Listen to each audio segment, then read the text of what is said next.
Hello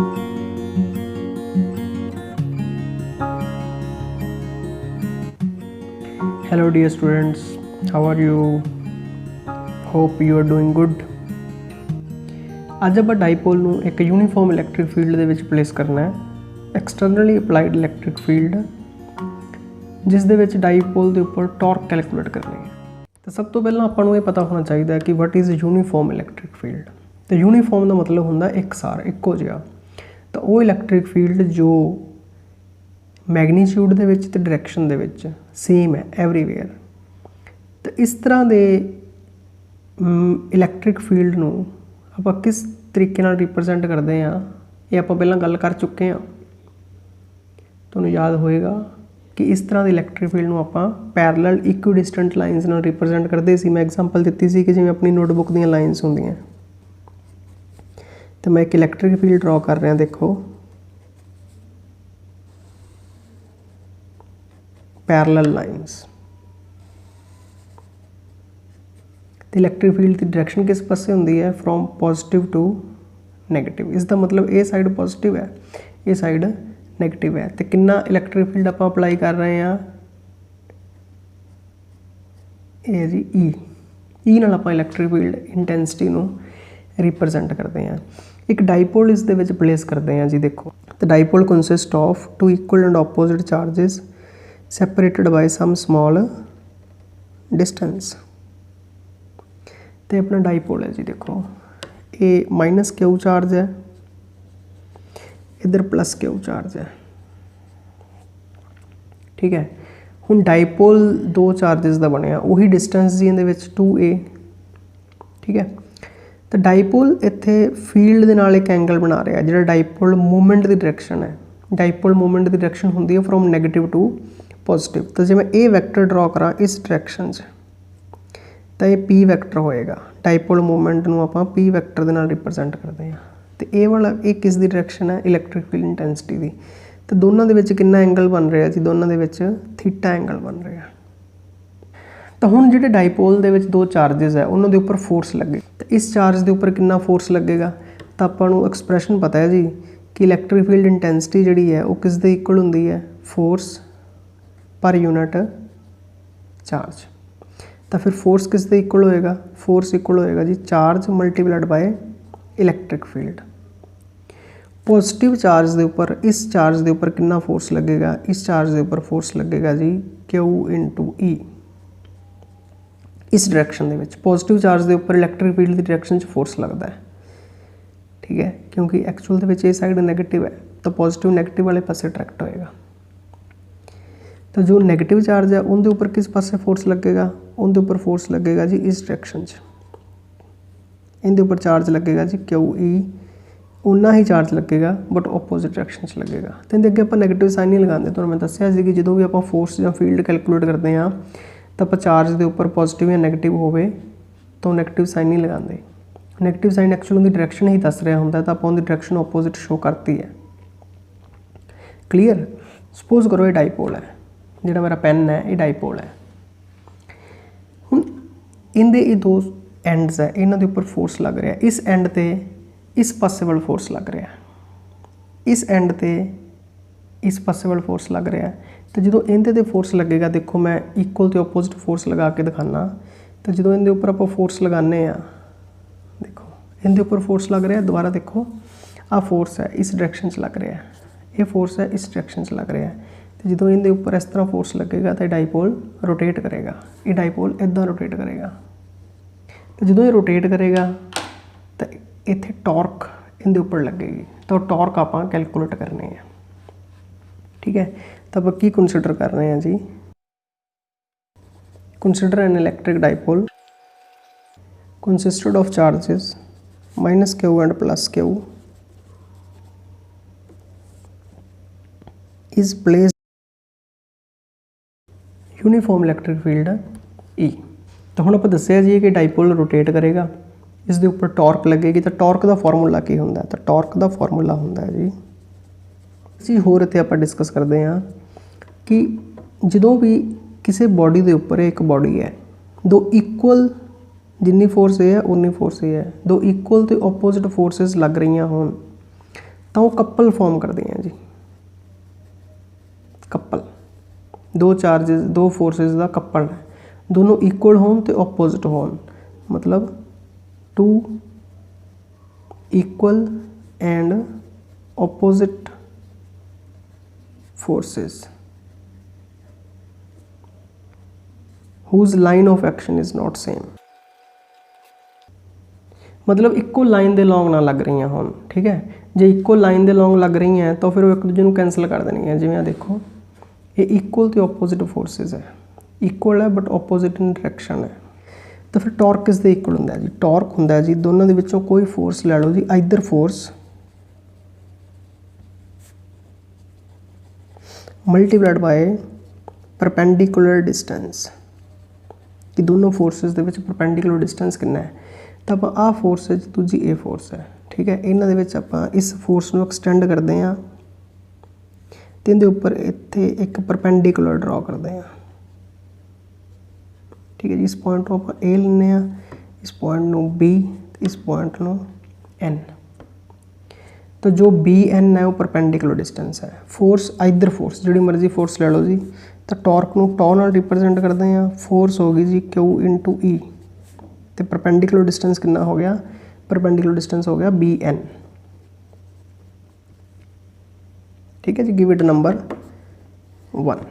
हुण आपां B N calculate करना है इस ट्रायंगल दे विचों ए बी एन दे विचों, in triangle A B N, ये एक राइट एंगल ट्रायंगल है, इत्थे 90 का एंगल है। डाईपोल की लेंथ कितनी है, डाईपोल की लेंथ वही है जी 2a, ठीक है। तो आप परपेंडिकुलर फाइंड करना है बी एन, आ एंगल थीटा है तो आ भी एंगल थीटा होएगा जी, ठीक है। इत्थे भी आप थीटा शो कर सकते हैं, नो प्रॉब्लम, क्योंकि पैरेलल लाइन्स है सारियां, ठीक है। तो बी एन कैलकुलेट करना है, B N divided by A B किस दे इक्वल होएगा, परपेंडिकुलर डिवाइडेड बाय हाइपोटेन्यूज, ये हो गया जी साइन थीटा। तो बी एन किस दे इक्वल हो गया, B N is equal to A B sine theta. B N की वैल्यू आप फाइंड करनी है, ए बी की वैल्यू है जी 2a length of dipole multiplied by sine theta, तो अपने को बी एन आ गया जी। बी एन आप पुट कर देना जी किहड़ी equation they which, put in 1, तो टॉर्क कितना बन गया,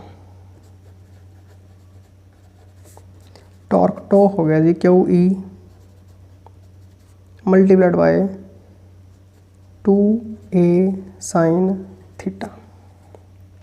फिर वही भी क्यू तो 2a नूं आपां कंबाइन कर लेने, Q multiplied by 2a into E sine theta. Q into 2a क्यों कर रहे हैं, because Q into 2a is equal to P, electric dipole movement, ठीक है। तो टॉर्क किस दे इक्वल हो जाएगा, ये हो जाएगा G P E sine theta. तो टॉर्क का एक्सप्रैशन आ गया स्केलर फॉर्म दे विच, मतलब इन्ना टॉर्क का मैगनीट्यूड लगेगा। तो डायरैक्शन किस पासे होएगी, क्योंकि टॉर्क एक वैक्टर क्वांटिटी है, तो आप इन्हूं वैक्टर फॉर्म दे विच भी एक्सप्रैस कर सकते हैं, इन वैक्टर फॉर्म। तो इहदे विच साइन थीटा भी आ रहा है जी, ईजी है जी, आप क्रॉस प्रोडक्ट दे विच एक्सप्रैस कर दिए, क्योंकि आपको पता है जी दो वैक्टर्स की क्रॉस प्रोडक्ट आप ए क्रॉस बी करते हैं, तो A cross B is equal to A B sine theta n cap होंगी है जी, आप कर चुके हैं +1 तो उसका मैगनीट्यूड जो आप कैलकुलेट करना है तो वो ए बी साइन थीटा होंदा है, ठीक है। तो इतने दो वैक्टर है जी, एक पी तो एक ई। हुण जो वो रोटेट करनगे तो किवें रोटेट कर रहे डाईपोल, जब डाईपोल में इस तरह रखा है तो डाईपोल इस तरीके नाल रोटेट कर रहा है, तो जो वैक्टर है वो पी तो ई वाले पासे रोटेट हो रहा है। जे आप राइट हैंड रूल लगाने तो इत्थे जे आप पी तो ई वाले पासे रोटेट करते हैं वैक्टर नूं, पी क्रॉस ई करते हैं तो उनके उपर टॉर्क लगता है। तो आप टॉर्क की जो डायरैक्शन है वो लिख सकते हैं जी in vector form, tau vector is equal to P cross ई।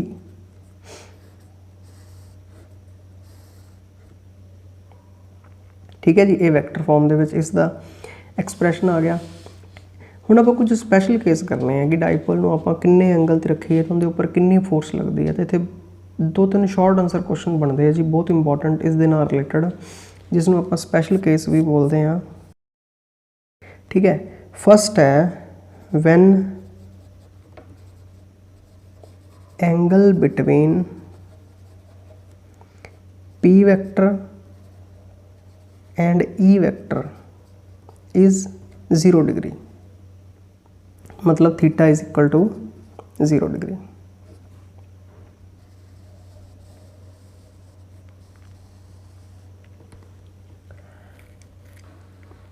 तो इस पोजीशन ਨੂੰ इस तरह की पोजीशन है जी। ये देखो मैं दोबारा फिर एक तुहानू डायग्राम के नाल एक्सप्लेन कर रहा कि ये यूनीफॉर्म इलैक्ट्रिक फील्ड है। इस तरह आप डाइपोल ਨੂੰ प्लेस किया कि ये माइनस क्यू चार्ज है, प्लस क्यू चार्ज है। तो हुण इहदे विच डाइपोल मूवमेंट की डायरैक्शन ये होगी जी, ये ई की डायरैक्शन है, ठीक है।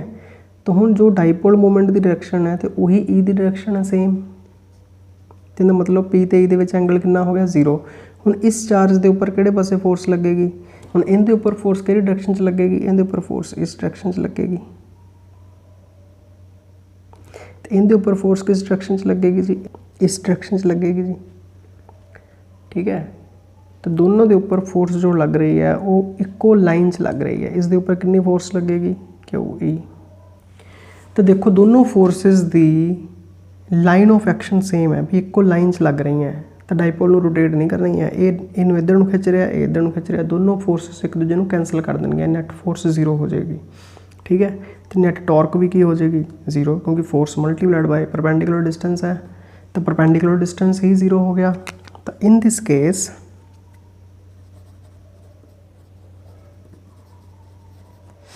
Net force is equal to 0 and net torque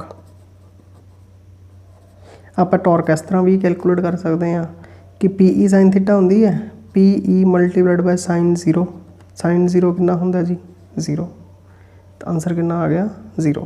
तो नाल आप लिख भी दिने जी because sine 0 is equal to 0। तो इस पोजीशन ਨੂੰ एक होर बहुत स्पैशल नाम दिता जाता है जी। पोजीशन ਨੂੰ ਆਪਾਂ नाम ਦਿੰਦੇ ਹਾਂ जी, this position is called stable equilibrium. जे पेपर ਦੇ ਵਿੱਚ स्टेबल इक्विलिब्रियम ਤੁਹਾਨੂੰ ਪੁੱਛਿਆ ਜਾਵੇ ਤਾਂ ਤੁਸੀਂ ਇਸ पोजीशन ਦੀ ਗੱਲ ਕਰਨੀ ਹੈ। This position is called stable equilibrium. Stable equilibrium ਹੁੰਦਾ है कि जे डाइपोल ਹੁਣ फोर्स भी 0 है तो डाइपोल इक्विलिब्रियम 'ਚ है, इसनों ट्रांसलेशनल इक्विलिब्रियम कहते हैं। टॉर्क भी 0 है तो रोटेशनल इक्विलिब्रियम भी है। जे आप हम डाइपोल नू इस पोजीशन तो डिस्टर्ब करते हैं, सपोज करो जी डाइपोल इत्थे पे है इस तरह करके, तो आप थोड़ा जिहा डिस्टर्ब कर देंगे हैं। जे डिस्टर्ब करांगे तो फिर वो जी पोजीशन बन जाऊगी जिस तरह की पहले केस सी, इस साइड ते इधरले पासे फोर्स लगेगी, इस साइड ते इधरले पासे फोर्स लगेगी, डाइपोल रोटेट करके आपकी थां ते आएगा। जदों आप इक्विलिब्रियम दे विच किसी बॉडी नू डिस्टर्ब करिए तो वो बॉडी उस पोजीशन ते वापस आए, तो आप उस इक्विलिब्रियम नू स्टेबल इक्विलिब्रियम कहने हैं। इत्थे जे आप डाइपोल नू डिस्टर्ब करांगे तो वो उस पोजीशन दे विच वापस आएगा, तो इस करके इस पोजीशन नू स्टेबल इक्विलिब्रियम कहते हैं। तो इक्विलिब्रियम की पोजीशन दे विच जो इनके उपर नैट फोर्स है वो भी 0 है, तो नैट टॉर्क है वो भी 0 है। Next case when angle between P and E is 180 degree. 180 degree का की मतलब है जी, देखो दोबारा डायग्राम तो मैं ड्रॉ करके दिखाना। ये यूनीफॉर्म इलैक्ट्रिक फील्ड है, डाइपोल नू आपां इस तरीके नाल प्लेस किया है कि ये माइनस क्यू है तो ये प्लस क्यू है, मतलब ये डाइपोल मूवमेंट की डायरैक्शन है, तो ये ई की डायरैक्शन है। दोनों देखो एक दूसरे तो ओपोजिट हो गए, तो थीटा 180 हो गया, ठीक है। तो इस केस दे विच जिहड़ा इहदे उपर फोर्स लगेगा, इस चार्ज के उपर फोर्स लगेगा, क्यू के उपर वो इस पासे लगेगा फोर्स, इनके उपर लगेगा वो इस पासे लगेगा फोर्स, ठीक है। ये भी इक्वल तो ओपोजिट है। नेट फोर्स 0 हो गया तो नेट टॉर्क भी की हो गया 0 हो गया। तो इन दिस केस टॉर्क किस दे इक्वल होएगा जी, पी ई साइन थीटा। ਤਾਂ PE sin 180 ਤੇ sin 180 ਕੀ ਹੁੰਦਾ? sin 180 ਹੁੰਦਾ 0। ਤਾਂ ਟਾਰਕ ਕਿੰਨੀ ਹੋ ਗਈ? 0। ਤੇ ਫੋਰਸ ਕਿੰਨੀ ਹੋਏਗੀ? ਨੈਟ ਫੋਰਸ ਵੀ 0 ਹੋਏਗੀ, ਆਪਾਂ ਪਹਿਲਾਂ ਹੀ ਦੱਸ ਚੁੱਕੇ ਹਾਂ, ਠੀਕ ਹੈ ਨਾ। ਇਸ ਪੋਜੀਸ਼ਨ ਨੂੰ ਕਿਹਾ ਜਾਂਦਾ ਜੀ ਅਨਸਟੇਬਲ ਇਕੁਇਲਿਬਰੀਅਮ। ਕਿਉਂ ਕਿਹਾ ਜਾਂਦਾ? ਮਤਲਬ ਜੇ ਹੁਣ ਆਪਾਂ ਡਾਈਪੋਲ ਨੂੰ ਥੋੜ੍ਹਾ ਜਿਹਾ ਡਿਸਟਰਬ ਕਰਾਂਗੇ ਇਸ ਤਰ੍ਹਾਂ ਕਰਕੇ, ਤਾਂ ਇੱਧਰਲੇ ਪਲੱਸ ਕੇ ਉੱਤੇ ਫੋਰਸ ਇੱਧਰ ਨੂੰ ਲੱਗ ਰਹੀ ਹੈ, ਇਸ ਚਾਰਜ ਤੇ ਫੋਰਸ ਇਸ ਪਾਸੇ ਲੱਗ ਰਹੀ ਹੈ, ਤੇ ਡਾਈਪੋਲ ਪੂਰਾ ਹੀ ਘੁੰਮ ਜਾਏਗਾ ਇਸ ਤਰ੍ਹਾਂ ਕਰਕੇ। ਤਾਂ ਜੇ ਆਪਾਂ ਡਾਈਪੋਲ ਨੂੰ ਇਕੁਇਲਿਬਰੀਅਮ ਪੋਜੀਸ਼ਨ ਤੋਂ ਡਿਸਟਰਬ ਕਰਾਂਗੇ ਤਾਂ ਉਹ ਆਪਦੀ ਪੋਜੀਸ਼ਨ 'ਚ ਵਾਪਸ ਨਹੀਂ ਆਏਗਾ, ਉਹ ਫਰਦਰ ਅਵੇ ਚਲਾ ਜਾਏਗਾ। ਤਾਂ ਜੇ ਤਾਂ ਆਪਾਂ ਡਾਈਪੋਲ ਇਕੁਇਲਿਬਰੀਅਮ ਪੋਜੀਸ਼ਨ ਨੂੰ ਡਿਸਟਰਬ ਕਰੀਏ ਤਾਂ ਉਹ ਵਾਪਸ ਉਸੇ ਪੋਜੀਸ਼ਨ ਦੇ ਵਿੱਚ ਆਉਣ ਦੀ ਕੋਸ਼ਿਸ਼ ਕਰੇ ਤਾਂ ਉਸਨੂੰ ਸਟੇਬਲ ਇਕੁਇਲਿਬਰੀਅਮ ਕਹਿੰਦੇ ਆ। ਤੇ ਜੋ ਉਸ ਪੋਜੀਸ਼ਨ ਦੇ ਵਿੱਚ ਵਾਪਸ ਆਉਣ ਦੀ ਕੋਸ਼ਿਸ਼ ਨਾ ਕਰੇ ਤਾਂ ਉਸ ਪੋਜੀਸ਼ਨ ਨੂੰ ਕਹਿੰਦੇ ਆ ਜੀ unstable equilibrium. Case 3, when theta is equal to 90 degree, मतलब when P is perpendicular to E, मतलब डाइपोल ਨੂੰ ਆਪਾਂ ਇਲੈਕਟ੍ਰਿਕ ਫੀਲਡ ਡਾਇਰੈਕਸ਼ਨਸ ਦੇ ਪਰਪੈਂਡੀਕੂਲਰ ਰੱਖੀਏ ਤਾਂ ਟਾਰਕ ਕਿਸ ਕੇਸ ਦੇ ਵਿੱਚ ਕਿੰਨਾ ਆਏਗਾ ਜੀ? PE sin 90। ਤਾਂ sin 90 ਕਿੰਨਾ ਹੁੰਦਾ? sin 90 is equal to 1। ਤਾਂ ਟਾਰਕ ਜੋ ਲੱਗੇਗਾ ਉਹ PE ਲੱਗੇਗਾ। ਦਿਸ ਟਾਰਕ ਇਜ਼ ਮੈਕਸੀਮਮ, ਠੀਕ ਹੈ ਜੀ। ਤਾਂ ਇਹ ਮੈਕਸੀਮਮ ਟਾਰਕ ਹੋਏਗਾ, ਤੇ ਟਾਰਕ ਮੈਕਸੀਮਮ ਆਪਾਂ ਐਵੇਂ ਲਿਖ ਸਕਦੇ ਹਾਂ, torque maximum is equal to PE।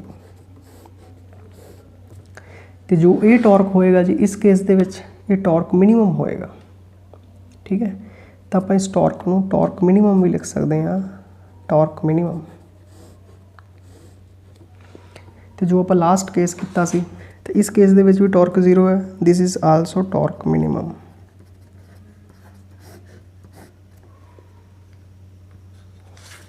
ਤਾਂ ਸਟੇਬਲ ਇਕੁਇਲਿਬਰੀਅਮ ਤੇ ਅਨਸਟੇਬਲ ਇਕੁਇਲਿਬਰੀਅਮ ਦੇ ਪੋਜੀਸ਼ਨ ਦੇ ਵਿੱਚ ਨੈਟ ਫੋਰਸ ਵੀ 0 ਹੋਏਗਾ ਤੇ ਨੈਟ ਟਾਰਕ ਵੀ 0 ਹੋਏਗਾ, ਤੇ ਇਹ ਟਾਰਕ ਮੈਕਸਿਮਮ ਹੋਏਗਾ, ਠੀਕ ਹੈ ਜੀ।